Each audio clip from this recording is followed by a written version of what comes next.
Good morning, ladies and gentlemen. Let's talk about the AUG. Short disclaimer for this video. In Germany, we call the AUG, the Steyr AUG. So don't get an aneurysm if I call it the AUG the whole time. Thank you. Enjoy. My favorite SMG that I started Modern Warfare with, instantly got it in golden, hardcore, softcore, everything. Can we make it work in the Warzone? I've tried multiple times. I've failed. It's really hard to find a build that keeps up with the problems the AUG has that we're going over in this video, but I think we finally found 2 or even 3 builds on how to play the AUG in different setups, how to make it work and enjoy this gun finally in the Warzone. First, there are 2 base versions of the AUG. There's the 5.56 conversion and there's the normal one. As you can see here, damage-wise, the normal one is okay-ish, has a really good fire rate, but 34, that's kind of like MP5 cases of damage. Then you do actually have the 5.56 conversion AUG, and you go for 41 on a chest and 38 on stomach and extremities, which is really goddamn good in the close quarter combat. You have a good movement speed, a good reload speed. Your Hipfire is on par with the MP5, so it might be that we could actually go for an MP5 build. If we're looking at the time to kill here, it's actually not that bad. The 5.56 AUG is somewhere where the MP5 also is. Also, the normal AUG is not terrible. But obviously the 5.56 AUG has an advantage. It has a range ability. Like if you slap on some attachments, the first damage drop off happens after 20 meters, and then up to 40 meters you can actually plus beam it very nicely. Especially if you then hit a headshot with the AUG, you go down with the normal AUG on a crazy headshot multiplier, and on the 5.56 AUG you're still decently off. So this is probably the one argument for the normal AUG, that you could be playing this as I hit my headshots gun, because it goes really nicely down. All in all, both conversions are possible. I'm mostly focused on the 5.56, but we'll see which builds we can offer you. Check out the base recoil on the 5.56 mag and also on the normal SMG magazine. We have the normal SMG here with 32 bullets. And as you can see, the AUG does have quite some visual recoil. The gun is wobbling, bobbling, bibbling, and bubbling. But the actual recoil of the AUG is not there. You know, the gun pulls a little bit to the right, has a cluster here, has a cluster there, has some horizontal bounce, but that's about it. Let's see how the 5.56 does. Now the 5.56 bullets. Behaving distinctively different. I mean, with the 5.56 bullets, we pull off straight to the left instead of to the right. But as you can also see here, straight line. Straight freaking line. There's only vert recoil. Obviously, if we now reduce the vert a lot, there will be horizontal happening. I mean, what happens when you start squishing? You know, you see your gun starts going left and right, logically. So we have to get this a little bit down. We have to get this a little bit together. And then we'll be testing how well the guns perform afterwards. And we'll obviously have to look at ADS times, because that is the biggest burden for the AUG. When we're building the AUG, we have to look at 2 things. How to keep it mobile, because obviously the problem with the ammo conversion is that we're either staying with 32 bullets, or we go for the 60 round mag, but with the 60 round mag, we become extremely slow. If we only take the 30 round mags, how to keep it super ADS speed, we're aiming for something around 250 tops milliseconds. You have a 236 baseline of ADS speed, and kind of when you look at MP5s and the others, you go down to 200, 220, especially when you play against the Hipfire versions where they actually don't ADS. So you get to kind of like work your way down, and especially we have to see, do we need a scope on the AUG? The problem about a Hipfire version with the AUG is we do not have a stock, a no stock option. Since the only 2 attachments are the 5 milliwatt laser and the Merc foregrip, so that would be the 50%, the 17, and then we're actually missing the 17% of the stock. It's still reasonable. You could still go for an Hipfire build, and we will test how good the recoil is in the long run. So if we would aim for Hipfire, we'd probably go for this, and then the muzzle brake. Here you would obviously have to consider also which ammo conversion you're going to take. Probably would be aiming for the 60 round drum mag, so you just have all the options to pump it all out. And most likely, since we're playing a Hipfire version, there is a world where we could just slap on the extended barrel because it has no movement speed penalty, but 31% vert recoil reduction. Could be interesting to see how that turns out with the Hipfire. So we're slapping on the extended barrel then, and could be the Hipfire build that we will definitely try out. Let's build a 32 round mag conversion. So with a 32 round mag, we learned headshots are it. When it comes down to headshots, you kind of don't want a lot of wobble and bounce to the left and the right. So you want to be straight aiming for the chest. You don't want to fly up, or you don't want to go left and right around. So I'd say right now with headshots, probably the commando foregrip might be the vibe to also reduce the visual recoil. We have to go for the tac laser because we do need the ADS speed. And if we're looking at the barrels again, so we set that we want to end at 250 milliseconds ADS time. And if we're looking at these right now, with the 32 round conversion of the normal bullets, there wasn't much vertical recoil. So it might not be that we do actually need this one here that gives us 31% minus, because we don't have any with that. So if we're using a close quarter combat, I guess the lightweight barrel might be enough already, giving you a range modifier and bullet velocity. Don't even necessarily need that, could just aim for the ADS speeds. But with this, you have an option to even shoot on longer distances on top of that with cream and cheese. Thinking about putting on a muzzle brake or a compensator, again, the recoil is not really given with a 32 round mag. So now we'd probably aim for a rear grip, where we could actually go for stipple grip tape, or we're gonna just go for the aim down sight ADS speed stock. Here also comes the thing, you might again just slap this off because we're planning to use this close quarter combat. So there could also be the option where we just really go for ADS time, or hashtag FYI, because we only have a 32 round mag conversion, that we do have to play sleight of hand last but not least. What's the ADS time now? So with this build, we would end up at 200 milliseconds of ADS time. Let's take that into the shooting range and see how well it does and how well it does perform. But we're not done. We have to talk about the NATO rounds too, so the 5.56. We have two options. We have the 30 rounds and we have the 60 rounds. The biggest problem with the 60 rounds is that the 60 rounds already give you plus 45 milliseconds ADS penalty, and that's a lot. So I'm currently aiming for the 30 round mag. Then we have seen there was a lot of vertical recoil. So there is an option that we say the extended barrel might be it, because the ADS penalty is there, but it's not that extreme. So you'd put on this, squashing it down, but also widening it up. Therefore, we would put on the commando foregrip to work against the horizontal bounce, put on a tac laser, then to actually get, again, the ADS frames in. Last but not least, the close quarter combat stock. And I would say this could work. Why do you not put sleight of hand on this version? I would say the reload speed is fast enough, but it's not about the reload speed. It's that you just do more damage. So instead of, like, you do 41 body damage per shot, and that might be enough with the 30 rounds to work out. If we really feel like this does not work, there are two options again. We could sacrifice 45 milliseconds ADS time to just get this plus 45 again, making it worse. Could still be fast enough. We're going to be trying out and seeing how the ADS times are. Or you would put on the close quarter combat stock for sleight of hand. Comes down to your personal preference there then. Also, now we talked about two SMG versions. Don't forget, we'll also build a sniper version later on after lessons learned. Now off into the gun range. Okay, ladies and gentlemen, the super quick ADS speed AUG with the SMG bullets. And as we see, we're going quite down some. We're again in. There's not much recoil if we wanted to now spray this on the spot. Our biggest problem here is the high fire rate. So we're working against an extreme pull upwards as we try to squash it down. There is not much recoil. There is a slight wobble that I don't like that much. So we could now consider if we're trying to make this better. We have a couple of things we could sacrifice. So we could sacrifice the commando foregrip. But the question is, if we put the commando foregrip off, we're going to get some more vert recoil again. But if we would sacrifice the commando foregrip for a muzzle brake, for example, might that then work a little bit better to squash the bullets together even more? No, muzzle brake instead of commando. The visual recoil is definitely lower. I don't even know what the AUG does at this point.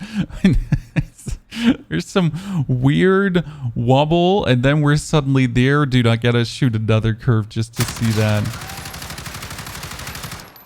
There's definitely some weird things going on with the AUG, but it's stable. Like, I kind of like it. What do we have? Yeah, we can spray on 1 point. Okay, we can definitely spray on 1 point better. So muzzle brake definitely over commando foregrip. That's out of question. Like, this was so much easier to hold. Like, it's just very nicely clustered together than that. You're just gonna get used to the super high fire rate. I'd say if we work with like a quick ADS speed, that might be what we have, because the options to put much off is not really there.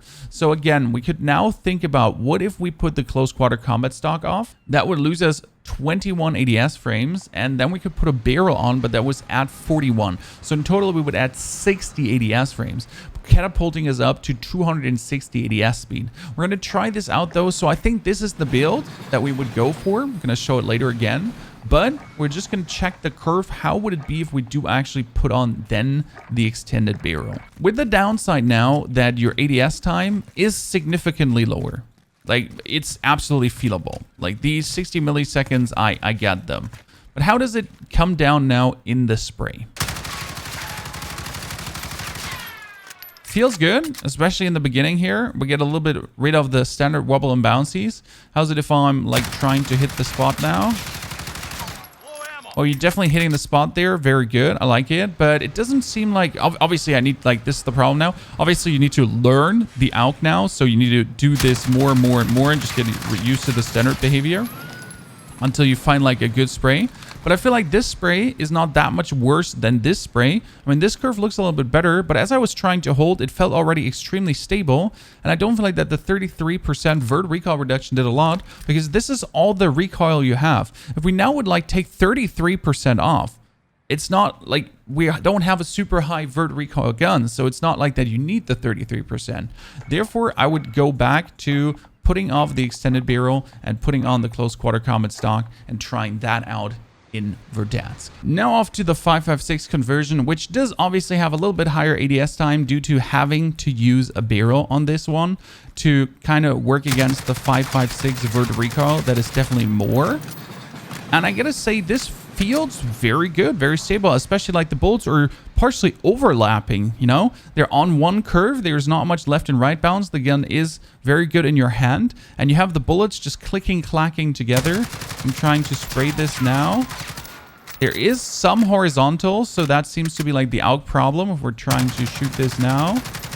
Well, we can hit, but you see that there's some horizontal going left and right. But all in all, the cluster feels very good. If you're coming around the corner and he's there, it would not be a limiting factor. It's actually really nice how well this does work together straight away. The extended barrel, the commando foregrip, you have good ADS time. There's probably a better grip, so you could do a different grip. But straight up, as you do different grips, you instantly higher the ADS time, and you also lose the horizontal bounce. Again, the question here now, we actually slap off the commando foregrip and we put on the muzzle brake.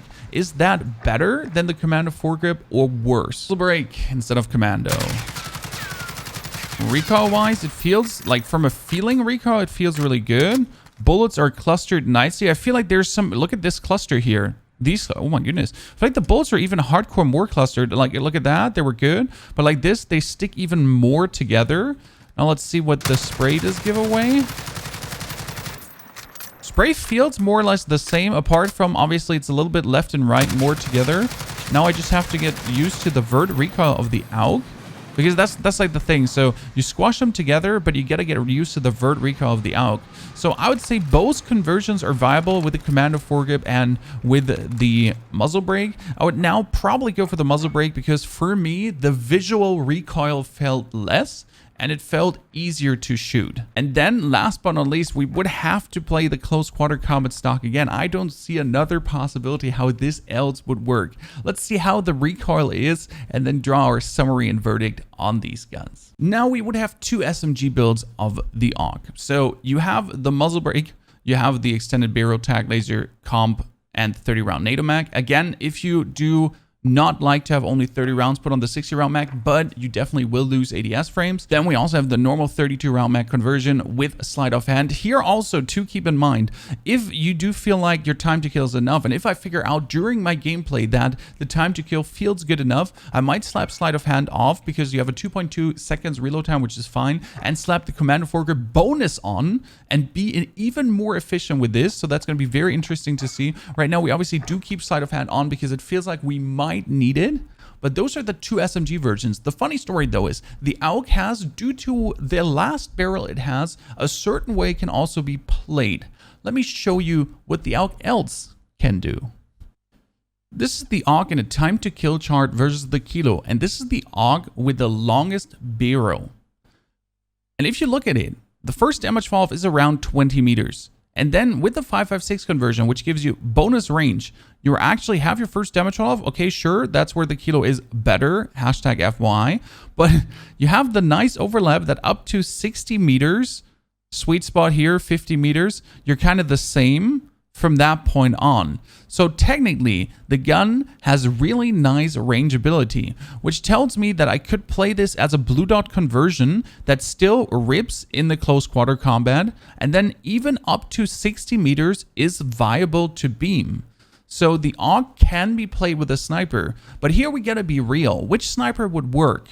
Not the HDR, it's too long. The SPR maybe, but could be even too slow. Realistically, if I would play the AUG with the sniper, the only sniper I would play this with is a Kar9, because you're playing super aggressive, you're pushing always with the Kar98, you're going and then you have the AUG additional to that to be able to finish off every beam you do here and to be able to also shoot an up to 60 meters. How would the build look? If we're talking about the sniper AUG, we obviously need the ammo conversion. Might be the 30, might be the 60 round mag. We're going to see obviously how much ADS frames are we going to get. We should not go over 300. Over 300 would be a problem, but it could also be a problem to actually not go over that. Then you will want to have the long barrel. The long barrel is needed. The biggest problem about the long barrel is it adds so many ADS frames, plus 80. It's absolutely crazy, but it gives a very good recoil control on every distance. Then we do have to play the tag laser again. We need the minus ADS frames. As we said, blue dot corp combat holo sight is the vibe here. We can't play this no scope. The AUG on certain distances, just with the tiny iron sight there, is not able to hit crazy shots, so you would have to have this. And now here comes obviously the standard question: what's next? What's last? What would help the gun the most? Right now I'm gonna say our ADS time is all. So with the current attachments, we'd be at a 450 millisecond ADS time, which puts us up to the level of VLK guns and really gives us a hard time to actually play this then with a sniper. So in this regard, I'd say there's no way we can play the 60 round drum mag. There is just no way. You have to play the 30 round drum mag because it loses you plus 54 milliseconds ADS time. Okay. Not terrible. It's not fantastic. It's okay. How's the recoil? We're going straight up to the left. Most important part in this is ignore the initial bounce to the right. You can't do anything about that. You're going to have this, and if you start shooting and try to accommodate for it, don't. This is actually very good. It's just straight up. Someone is running in the distance. You crouch, you shoot, and then you would just have to work against the initial bounce of the gun. Could be the vibe. We'll have to test this version because, again, there is nothing I can really change about it. So we could put off the close quarter combat stock, but that would lose you 30 ADS frames. And then you could add any other attachments, but it adds more ADS frames. Apart from a commando foregrip, obviously. But the commando foregrip does not do that much. So if you're going to get into firefights and you have to whip your gun out fast, I do not believe that you could change a single thing. So the recoil pattern is good. Just have a straight line. You're going to get used to the high fire rate of the AUG, the initial pull-up. But apart from that, we should be good trying this version out too. So we have 3 versions of the AUG to try out and create gameplay with. Okay, ladies and gentlemen, what's the summary and the verdict on the AUG? We have 3 different versions: SMG, AR SMG, and then the AR together with a Kar98. The biggest problem with the guns is obviously the ADS time and the low ammo, as you've seen, but they have a good movability and rangeability, especially the SMG conversion with a 32 round mag that is not 5.56. If you go for headshots there, you have an immense time to kill. With a normal AUG with a 5.56 conversion, you definitely shoot for the chest, because that's where your sweet spot of damage is. Obviously, if you hit headshots, congratulations, because your gun has a fire rate and pulls up into the head. But realistically, you would be just aiming for those sweet chest shots. I do think the AUG is absolutely viable to be played, but you get to overcome the 30 round mag and learn how to play with it, how many bullets you need to kill. Maybe might be the trick to go for the throwing knife meta here too, that you don't have to waste bullets on a down person. So you take like 10, 15 to kill someone, and then you obviously, throwing knife, finish him off, and have enough to kill another one. That's where sleight of hand then might actually not be needed. Definitely will be recording gameplay with these two guns, and I hope you enjoyed this Explain series. We haven't had one in a while now. We've been recording a lot of gameplay. That was absolutely banger. Can't wait to also bring my new AMAX version to you. Thanks for supporting so much. Furthermore, if you're asking yourself, where are the Cold War weapons? They will come as soon as they're in the Warzone. Before, I will not cover anything about Cold War weapons because they only matter as they're in the Warzone, as they're in our Warzone engine, and we do see how they behave, and then you're going to be getting cracking videos on Cold War weapons, and we're going to look forward to that. I wish you a fantastic good time. Don't forget to check out Twitch TV Ponyhof, ring the bell here, drop a subscription, and also check out the second YouTube channel. There's a playlist with our variety playthroughs, trying to get that monetized, so I'm not just paying our editor, that it actually does pay too. Thank you so much for supporting this channel. Can't wait to get you more videos, and see you soon in the Warzone.